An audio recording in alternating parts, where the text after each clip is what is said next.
Sir Krishnan sir, என்ன சொல்லு காப்பியன்? ஆர்த்தி டிராவல்ஸோட நம்ம அபி கன்ஸ்ட்ரக்ஷன் ஒரு கான்ட்ராக்ட் போட்டிருந்தது இல்லையா, அந்த ஃபைல் வேணும். ஓ அந்த ஃபைலா? ஆ. இதோ கொண்டு வரேன். ஏமா ஆர்த்தி டிராவல்ஸ் கிட்ட கான்டாக்ட் போட்டிருக்கோம்ல, அந்த ஃபைல் எடு. சீக்கிரம் தேடி எடு. சீக்கிரம் எடுமா, சார் நிக்கிறார்ல. ஒரு ஃபைல் எடுக்க இவ்வளவு நேரமா? சார் அப்படியே அந்த கேப்ஸ் டிரைவருடைய நம்பர் வேணும். அதான் டிரைவர் நம்பர்லாம் இந்த நோட் பண்ணி file வச்சுக்கோமா, அதையும் எடுமா.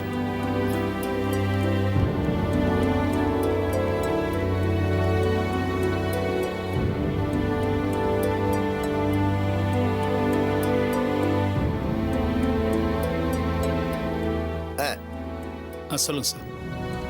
9443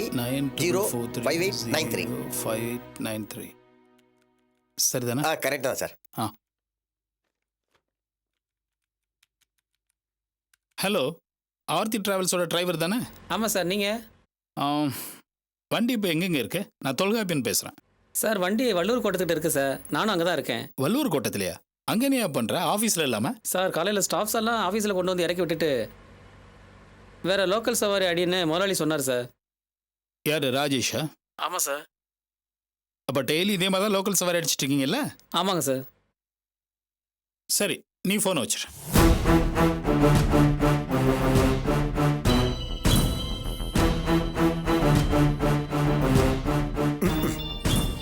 இந்தாம்மா, அங்க வச்சிரு.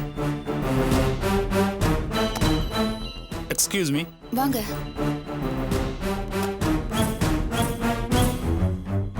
இந்த கான்ட்ராக்டை படிச்சு பாருங்க.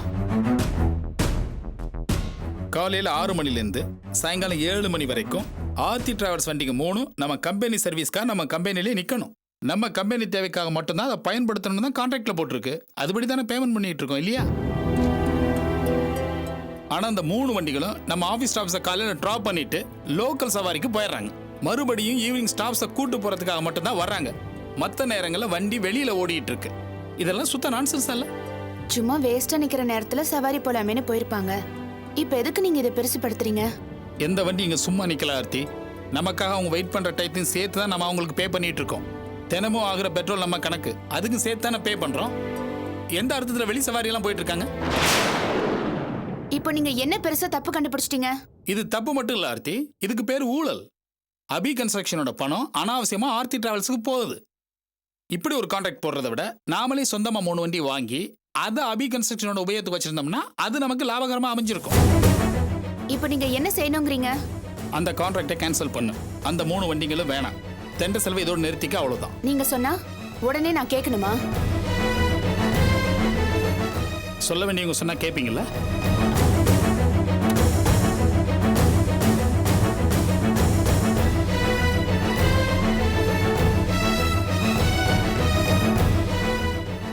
ஹலோ அபி, நான் தான் பேசுகிறேன். நான் உங்கள்கிட்ட சொன்னேன் இல்லையா? ஆமாம், அந்த டிராவல்ஸ் மேட்டர். நீங்கள் அதை பற்றி கொஞ்சம் ஆர்த்திட்ட சொல்லுங்கள். ஹலோ. என்ன அர்த்தம் இது? எதுக்காக நம்ம கம்பெனி ஸ்டாஃப்க்கு டிராவல்ஸ்ல இருந்து வண்டி எடுக்கணும்? அதுவும் ராஜேஷோட டிராவல்ஸ்ல இருந்து எடுத்திருக்க? நான் உனக்கு முன்னாடியே சொல்லியிருக்கேனே ஆர்த்தி, பிசினஸ்ல சொந்தத்தை மிக்ஸ் பண்ண கூடாதுன்னு. அதுவும் நான் சொல்லி நான் ஒத்துக்கிட்டு இருக்கேன்னு நீ தொல்காப்பியன் கிட்ட சொல்லியிருக்க. இல்ல நம்ம ஸ்டாஃப்ஸோட வசதிக்காக தான். ஏன் நம்ம கம்பெனி ஸ்டாஃபுக்கு என்ன? அவங்க என்ன நடந்தா வராங்க? அவங்களுக்கு தான் நம்ம டிராவலிங் அலவன்ஸ் கொடுக்குறோம்ல. அவங்க என்ன உங்ககிட்ட கேட்டாங்களா வண்டி வச்சு பிக்கப் பண்ணுங்கன்னு?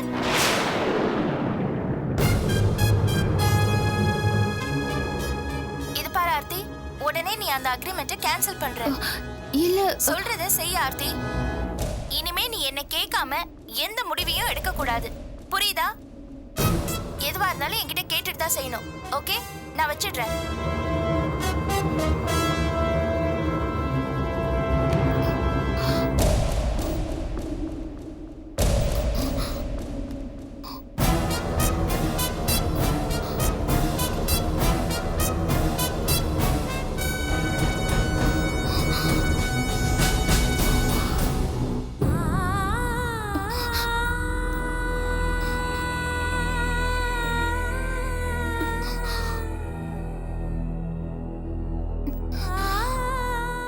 தொழிலதிபர் மேனகாவின் அராஜகம், பாதிக்கப்பட்டவரின் குமுறல், தொழிலதிபர் மேனகா சென்னையில் மேனகா டவர்ஸ் என்ற 5 ஸ்டார் ஹோட்டலை கட்டி வருகின்றார். அவரது கட்டிடத்துக்கு பின்புறம் அனந்தராமன் என்பவரது வீடு உள்ளது. அந்த வீடு உள்ள இடத்தை மேனகா விலைக்கு கேட்டுள்ளாராம். அனந்தராமன் தர மறுத்து விட்டாராம்.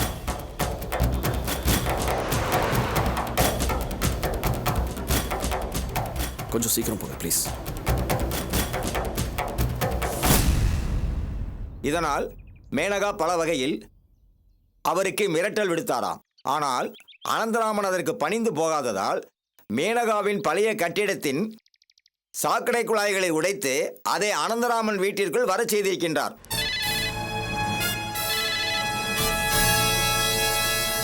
வந்துட்டு இருக்கேன் மேம். another 10 minutes.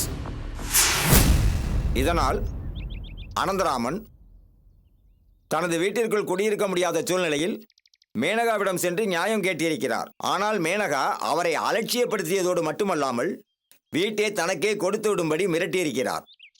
வேறு வழியின்றி அனந்தராமன் ஏறத்தாழ 2.5 கோடி மதிப்புள்ள தனது வீட்டை வெறும் 75 லட்சத்துக்கு விட்டிருக்கிறார். அனந்தராமன் மட்டுமல்லாது இவரை போன்ற பல அப்பாவிகள் மேனகா போன்ற பண முதலிகளிடம் தங்களுடைய இடங்களை இழந்து வெளியே சொல்ல முடியாமல் தவித்துக் கொண்டிருக்கிறார்கள். இவர்களை போன்ற பாதிக்கப்பட்டவர்களை ஒன்றாக இணைத்து அவர்களது பாதிப்பை கேட்டறிந்து காவல்துறை தக்க நடவடிக்கை எடுக்க வேண்டும். They shouldn't have happened.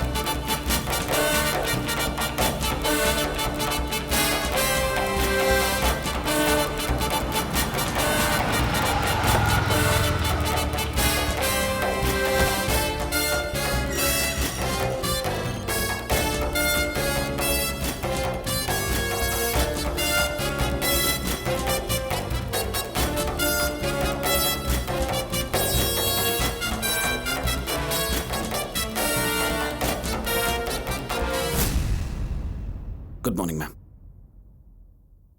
It's not a good morning for me, Mr. Karthikeyan.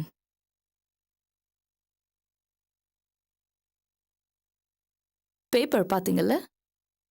உங்க ஃபியான்சி ஆனந்தியோட பேப்பர். தினசரி தீ. I guess I did. பார்த்தேன் மேம். என்ன அர்த்தம் கார்த்திகேயன்? என்ன அர்த்தம்னு கேக்குறேன். நேத்து நீங்க என்கிட்ட பேசும்போது என்ன சொன்னீங்க? அவ என்ன டேமேஜ் பண்ற மாதிரி எழுத மாட்டான்னு சொன்னீங்கல்ல?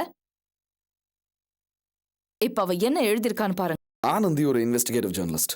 ஒரு பத்திரிகைக்காரிங்கிற முறையில் அவளுக்கு எவ்வளவோ சோர்சஸ் இருக்கு இன்ஃபர்மேஷன் கேதர் பண்றதுக்கு. அப்படி ஏதோ ஒரு சோர்ஸ்ல இருந்து இன்ஃபர்மேஷன் வாங்கி அவ இதை எழுதிருக்கலாம் இல்லையா? ஓகே, சரி, நீங்க சொல்றதே சரின்னு வச்சுக்கலாம். இதே ஆர்டிக்கல்ல யூகேல என் கம்பெனிக்கு ஏற்பட்டிருக்கிற பிரச்சனைகள், என் கம்பெனியோட சரிவு, அதுக்கான காரணம்னு பட்டியல் போட்டு எழுதியிருக்காளே, அது எப்படி? How the bloody hell this is possible? அவ என்னை பத்தி எழுதுறத சந்திக்க வேண்டிய விதத்துல சந்திக்க நான் தயாரா இருக்கேன். ஆனா the source of information என்னோட ஸ்டாஃபா இருக்கக்கூடாது. அதுலயும் நான் அதிகமா நம்புற நீங்க அவளுக்கு தகவல் கொடுக்கிற 5ஆம் படையா ஆயிட்டீங்களோன்னு தான் நான் சந்தேகப்படுறேன். My God. I guess this is getting a little too far, ma'am. I swear to God. உங்க கம்பெனில ஜாயின் பண்ண அன்னில இருந்து இன்னி வரைக்கும் உங்களுக்கு விசுவாசமா தான் நான் இருந்திருக்கேன். You just have to trust me.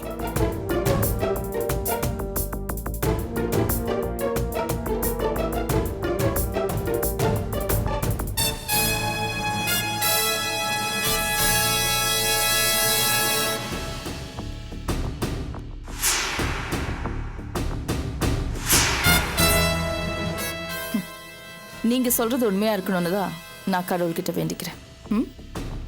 இந்த பத்திரத்தை பாருங்க.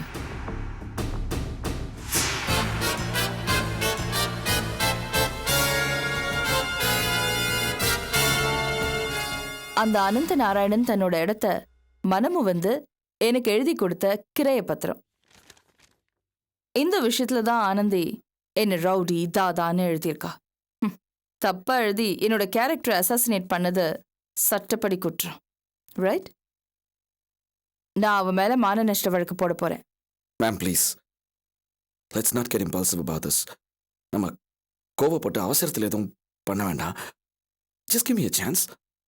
நான் பேசுறேன் ஆனந்தி கிட்ட. பேசுங்க. அவ என்கிட்ட மன்னிப்பு கேட்கணும். அது மட்டும் இல்ல, அவளோட பத்திரிக்கையிலேயே அவ பகிரங்கமா மன்னிப்பு கேட்டு மறுப்பு செய்தி கொடுக்கணும். இல்லைன்னா நடக்கிறதே வேற. இந்த பத்திரத்தை வச்சு கேஸ் போட்டு அவளை காலி பண்ணிடுவேன். I don't think that will be necessary ma'am. நான் பேசுறேன் இன்னைக்கே. You may go now. Yeah, thank you ma'am.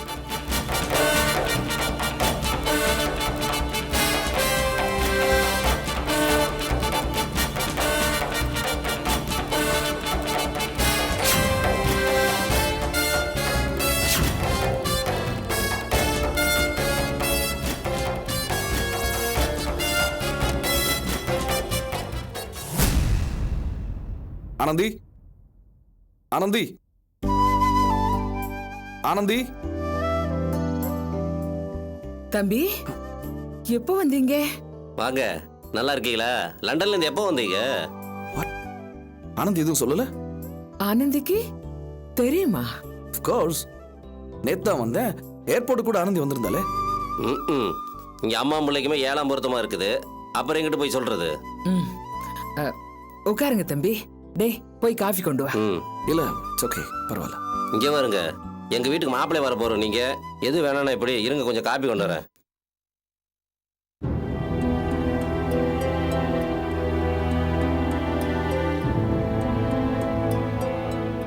தம்பி, ஏன் ஒரு மாதிரியா இருக்கீங்க?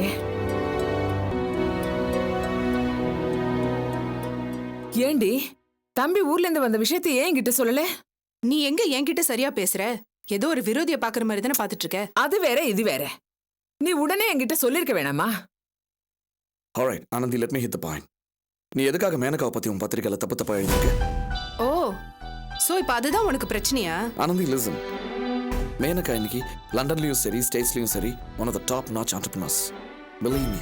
அது மட்டும் இல்ல, she is very bold. எதுக்கும் பயப்பட மாட்டாங்க. அவங்கள பத்தி இப்படி எல்லாம் எழுதுறது உனக்கு தேவையில்லாதது. And point number 2, அவங்கள பத்தி நீ எழுதினது எல்லாமே நான் சொல்லித்தான் எழுதிருக்க அப்படின்னு அவங்க நினைச்சுக்கிட்டு இருக்காங்க. I'm in a fix now. Can you beat that? நீ சொல்லிதான் நான் அவளை பத்தி எழுதுனேன்னு அவன் நினைச்சுக்கிட்டு இருந்தா அது அவளோட முட்டாள்தனம். அவளை பத்தின வெளிநாட்டு செய்திகளை நான் இன்டர்நெட் மூலமா தான் கலெக்ட் பண்ணேன். But then you've defamed her. அவங்கள பத்தி தப்பு தப்பா எழுதிருக்க. என்ன எழுதுனா? அவங்க யாரோ ஒரு அப்பாவியோட நிலத்தை அராஜக முறையில பிடுங்கிக்கிட்டாங்கன்னு எழுதிருக்கா. அவங்க ரொம்ப கோவமா இருக்காங்க. She wants to go for a defamation suit. I mean, மான நஷ்ட வழக்கு போட போறதா சொல்லிட்டு இருக்காங்க. அத பத்தி எனக்கு எந்த கவலையும் இல்ல. என்னால அதை ப்ரூவ் பண்ண முடியும். ஆனந்தி, வேண்டாம். She is very brilliant and equally dangerous. அவங்கள பத்தி முழுசா தெரியாம பேசிக்கிட்டு இருக்க. என்ன கார்த்திக், லண்டன் ஒண்ணு ரொம்ப மாத்திருச்சு போல இருக்க. கை நிறைய சம்பளம் கொடுக்கற அந்த மேனகோட அடிவருடிகள்ல ஒருத்தனை நீயும் மாறிட்டல. Oh, do come off it, Anandhi, please. Stop thinking emotionally. வெறும் உணர்வுபூர்வமா திங்க் பண்ணா பத்தாது. அறிவுபூர்வமா யோசிச்சு பாரு. அறிவுபூர்வமானா எப்படி? எப்படி அந்த மேனகாக்கு காவடி தூக்குறதுனா? No, it's not that. நீ இன்னும் என்ன சரியா புரிஞ்சுக்கவே இல்ல. நல்லா புரிஞ்சுக்கிட்டேன் கார்த்திக். நேத்து கார்ல வரும்போது ஒண்ணு சொன்னியே, உன் தொழிலுக்கும் என் வேலைக்கும் எந்த சம்பந்தமும் இல்ல, அதனால எந்த பிரச்சனையும் வராதுன்னு. அது எந்த அளவுக்கு தெரியுமா? உன் வேலைக்கு ஒரு ஆபத்து வராத வரைக்கும். நான் என் வேலையை பத்தி பேசவே இல்ல.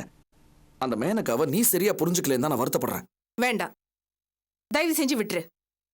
நீ என்னோட லட்சியத்துக்கு பக்கபலமா இருப்பேன்னு நான் நினைச்சேன். ஆனா நீயும் எல்லா ஆம்பளைங்க மாதிரி ரொம்ப சாதாரணமானவனு ப்ரூவ் பண்ணிட்டல. உனக்கு எது சரின்னு படுதோ நீ பண்ணு. ஆனா தயவு செஞ்சு என்னோட வேலை விஷயத்துல நீ தலையிடாத. Anandhi, will you listen? தம்பி, அவ ஏதோ புரியாம பேசுறா.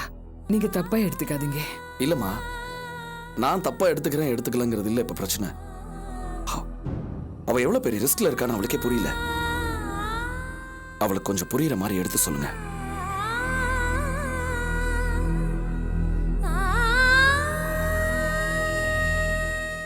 என்னக்கா ஆனந்த் இப்படி பண்ணுது? என்ன பண்றதுடா, எல்லாம் என் தலையெழுத்து. அந்த ஆர்த்தி ஒரு பக்கம் ஆடுறான்னா இவ இப்படி ஆடுறா. மனம் அவ இஷ்டத்துக்கு போறா. நான் எதுக்காக வாழ்றேன்னு தெரியல.